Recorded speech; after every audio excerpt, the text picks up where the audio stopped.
बंधुजनों, गत सत्र में हमने आपको बताया था कि विदर्भ देश में भीष्मक नाम के एक राजा, जो भीम नाम से भी जाने जाते हैं, राज्य करते थे, जिन्होंने दमन ऋषि को प्रसन्न करके वरदान में दम, दांत और दमन नाम के 3 पुत्र एवं दमयंती नाम की लक्ष्मी के समान रूपवती कन्या प्राप्त करी, जिसके रूप और गुण की चर्चा पृथ्वी के साथ स्वर्गलोक तक व्याप्त थी। उस समय त्रिलोक में दमयंती के समान रूपवती कोई स्त्री नहीं थी।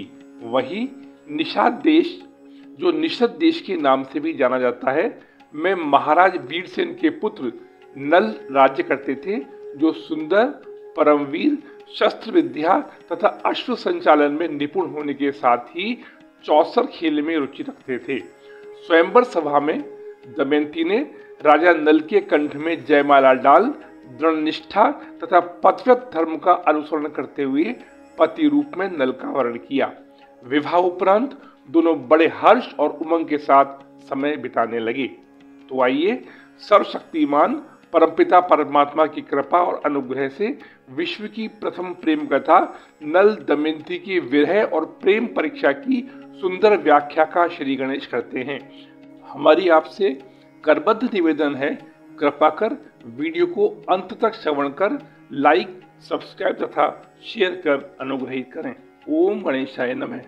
बंधुजनों, नल दमयंती को आशीर्वाद दे देवतागण वापस स्वर्गलोक चल दिए, जिन्हें मार्ग में द्वापर और कलयुग मिले, जिन्होंने बताया कि वे दमयंती के स्वयंवर के लिए जा रहे हैं।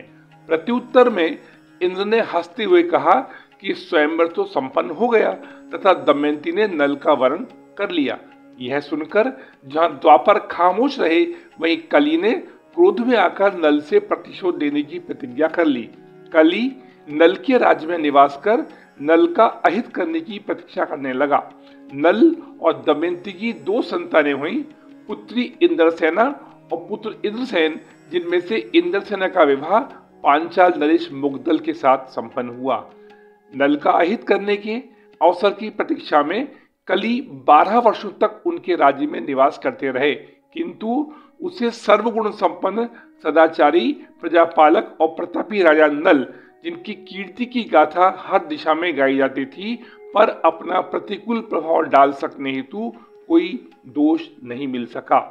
एक दिन सहसा ही राजा नल असावधानीवश शौचादि के बाद अपने नियमों के प्रति सुस्त होते हुए बिना आचमन किए संध्या वंदन करने लगे।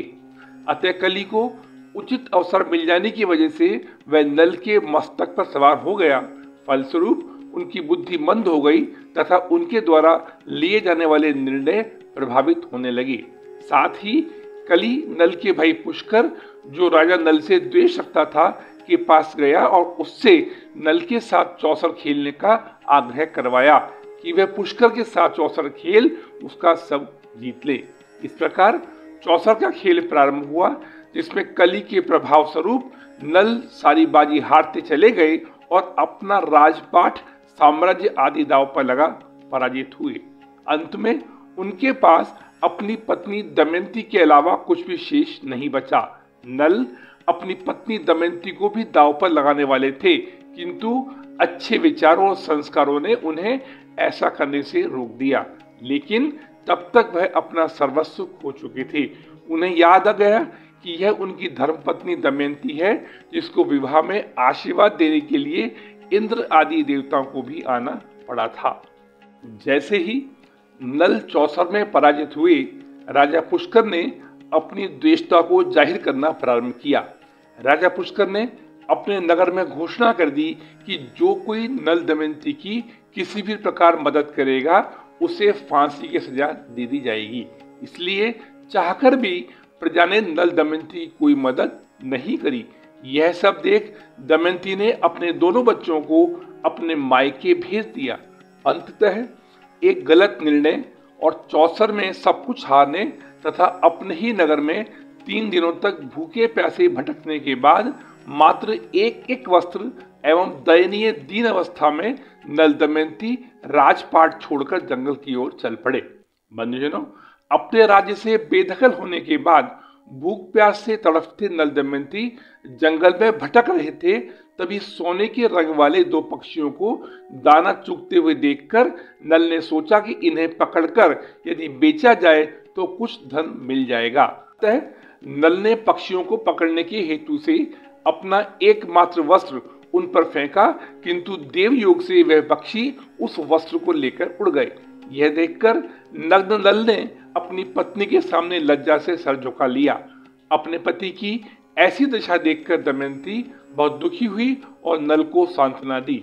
बंधुजनों, हमारी आपसे सविनय निवेदन है, कृपा कर सच्चे सनातनी होने के नाते कमेंट बॉक्स में ओम गणेशाय नमः अवश्य लिखकर सनातन धर्म को पुष्ट करने की दिशा में अपना योगदान प्रदान कर कृतार्थ करें।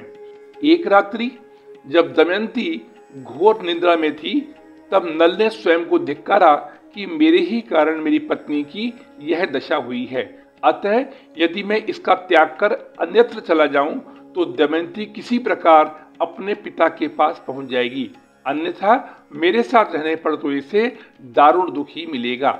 नल यह भी जानते थे कि पतिव्रताओं में शिरोमणि दमयंती, जिसको अभिमान कभी छू भी नहीं सकता था, किसी भी स्थिति में उनका साथ नहीं छोड़ेगी, इसलिए उन्होंने उसे छोड़ने का निश्चय किया। नल नग्न अवस्था में थे, अतः उन्होंने दमयंती की आधी साड़ी फाड़कर अपने शरीर पर लपेट ली और हृदय पर पत्थर रख दमयंती से क्षमा मांग उन्हें उसी स्थान पर सोता हुआ छोड़कर चले गए। जब दमयंती उठी तो अपने पति को अपने पास नहीं देखकर जोर जोर से विलाप करती हुई जगह जगह ढूंढने लगी और भटकती हुई एक जंगल में पहुंच गई, जहां एक अजगर ने उसे अपने पाश में जकड़ लिया और निगलना चाहा। दमयंती जोर जोर से चीख रही थी, जिसकी आवाज समीप से गुजर रहे व्याध ने सुन अजगर को मार दमयंती के प्राणों की रक्षा करी।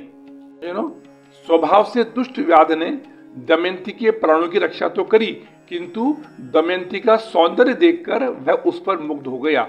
उसके मन में पाप का जन्म हुआ, अतः उसने दमयंती को प्रभावित करने के उद्देश्य से मीठी मीठी बातें बना अपनी काम पिपासा का शिकार बनाने का प्रयत्न किया। दमयंती उसका मनोभाव समझ गई और वहां से जाने लगी, तो व्याध ने बलपूर्वक दमयंती को प्राप्त करना चाहा। फलस्वरूप दमयंती ने क्रोध में आकर कहा, यदि मैंने महाराज नल के अतिरिक्त किसी और का चिंतन नहीं किया हो तो यह दुष्ट इसी समय भस्म हो जाए।